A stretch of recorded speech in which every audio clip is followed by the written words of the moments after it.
Assalamualaikum warahmatullahi wabarakatuh. Perkenalkan, saya Winnie Livriyandi ini dari kelompok 7 Prodi Ekonomi Pembangunan kelas C Masamba. Apa kabar? Semoga pada masa pandemik ini kita semuanya diberikan kesehatan bersama dengan keluarga di rumah. Nah, pada video kali ini kami akan mempresentasikan hasil proposal PKMK kami yang berjudul sabun mandi dari bahan dasar kopi. Sebelum itu, saya akan memperkenalkan rekan-rekan kelompok saya. Hai, saya Risna, Prodi Ekonomi Pembangunan. Hai, saya Samsu Alam, Prodi Ekonomi Pembangunan. Hai, saya Hari Prayogo Dwi Putra Hartono, Prodi Ekonomi Pembangunan. Nah, itulah tadi rekan-rekan dari kelompok 7. Selanjutnya, mari kita simak apa saja isi-isi proposal kami. Selamat menyaksikan! Tahukah kamu apa itu kopi? Kopi adalah salah satu tanaman semak yang dapat tumbuh di daerah tropis dengan ketinggian 700 sampai 1600 mdpl.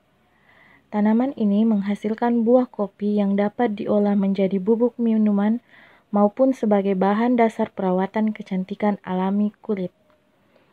Kopi memiliki banyak manfaat, salah satunya sebagai antioksidan dan mengangkat sel kulit mati.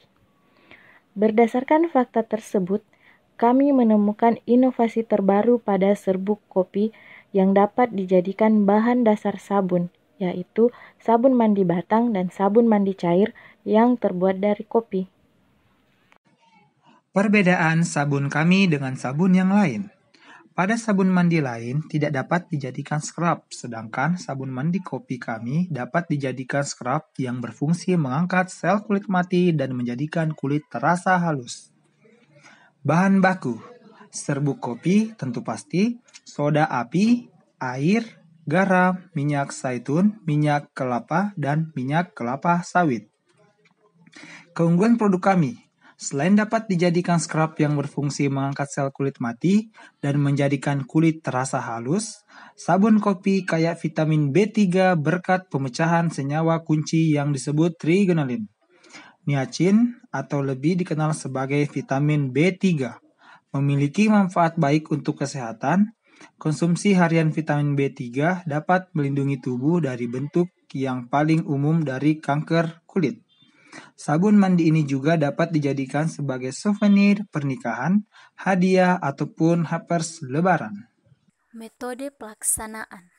Metode pelaksanaan yang kami gunakan ada dua, yaitu tahap produksi dan proses pelayanan. 1. Tahap produksi terbagi menjadi 3. Yang pertama, persiapan tempat, di mana untuk kegiatan produksi kami dilaksanakan di Jalan Masamba Affair nomor 77 Kelurahan Bone, Kecamatan Masamba, Kabupaten Luwu Utara. Yang kedua, yaitu persiapan peralatan. Peralatan yang dibutuhkan dalam pembuatan produk kami yaitu baskom, sendok, gelas takar, mangkok, mixer, saringan, panci, spatula, cetakan silikon, botol tempat sabun cair, sarung tangan atau handscoon, masker, timbangan, dan kompor. Yang ketiga yaitu persiapan bahan. Bahan-bahan yang dibutuhkan dalam pembuatan produk kami, yang pertama serbuk kopi, yang kedua air, yang ketiga soda api, yang keempat minyak zaitun, yang kelima minyak kelapa asli dan minyak kelapa sawit, dan yang terakhir garam. Metode pelaksanaan yang kedua yaitu proses pelayanan, di mana proses pelayanan terbagi menjadi 3. 1. Proses pelayanan, yaitu memanfaatkan sosial media online dalam memasarkan produk. 2. Teknik pelayanan. Pembeli melakukan order melalui sosial media yang digunakan untuk promosi. Kemudian, pesanan diantar langsung ke konsumen atau konsumen yang datang mengambil ke tempat produksi. Yang terakhir, tahap pemasaran. Kegiatan ini sangat penting karena dengan pemasaran, produk yang dihasilkan dapat dipasarkan kepada konsumen. Nah, adapun cara pembuatan dari produk kami, yaitu terlebih dahulu takar airnya menggunakan timbangan, timbang soda api, kemudian campurkan soda api ke dalam air yang sudah ditakar sambil diaduk dengan sendok. Lalu diamkan sampai dingin. Selanjutnya, timbang minyak zaitun, minyak kelapa sawit, dan minyak kelapa asli. Setelah itu, campurkan semua minyak yang ditimbang tadi. Lalu, masukkan serbuk kopi dan dimixer sampai bubuk kopi dan minyak tercampur rata. Next, masukkan campur soda api dan mixer kembali sampai campuran mengental. Nah, setelah semua tercampur, bagi dua campuran itu untuk membuat sabun batang dan sabun cair. Untuk sabun batang, masukkan ke dalam cetakan silikon dan diamkan sampai membeku. Sedangkan untuk sabun cairnya, masukkan campuran sabun tadi ke dalam panci lalu panaskan dengan kompor. Jangan lupa masukkan beberapa sendok garam sambil diaduk.